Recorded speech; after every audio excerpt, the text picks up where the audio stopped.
මේ ලෝකේ මිනිස්සු වෙලා ඉපදුනේ මහත් වූ පින් කරපු නිසා. ජාති ભેදයක්, ආගම් ભેදයක්, කුල ભેදයක්, ගෝත්‍ර ભેදයක් නැහැ. ලෝකේ බොහෝ ආගම් තියෙනවා.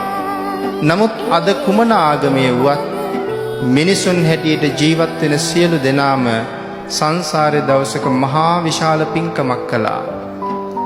අන්නේ ඒ පින්කමේ ප්‍රතිඵලයක් හැටියටයි මනුස්ස ජීවිතය ලැබුණේ. මොන පින්කම කරලාද මිනිස් ජීවිතය ලැබෙන්නේ? පින්නතුනි, මේ ලෝකේ උපත තීරණය කරන ප්‍රධානම පින්කම තමයි සීලය. සිල් ආරක්ෂා කරපු අයයි නැවත මිනිසුන් හැටියට උපදින්නේ. මුළු ලෝකෙම ඉන්න මිනිස්සු ඒ සිල් ආරක්ෂා කරපු නිසයි මනුස්ස ජීවිත ලැබුවේ. 100% සිල් රැකලා නම් ලෝකෙ හැමතැනම මනුස්ස ජීවිත ලැබුවේ.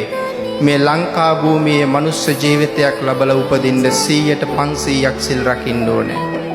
ඒ තරම් පරම පූජනීය මේ භූමිය එසේ මෙසේ සීලයක් රැකලා උපතක් ලබන්න පුළුවන් පුණ්‍යවන්ත භූමියක් නම් නොවන නිසා. නමුත් ඔබ මා ඒ පරම භාග්‍ය ලබා ගත්තාය. මේ මහා භද්‍ර කල්පයට පහළ වෙන සම්මා සම්බුදුරජාණන් වහන්සේලා සිව් නමක් පහළ වී හමාරයි. පින්නතනි, මේ සිව් නමම මේ දිවයිනට වැඩි එක ඉතාම ආශ්චර්ය කාරණාවක්.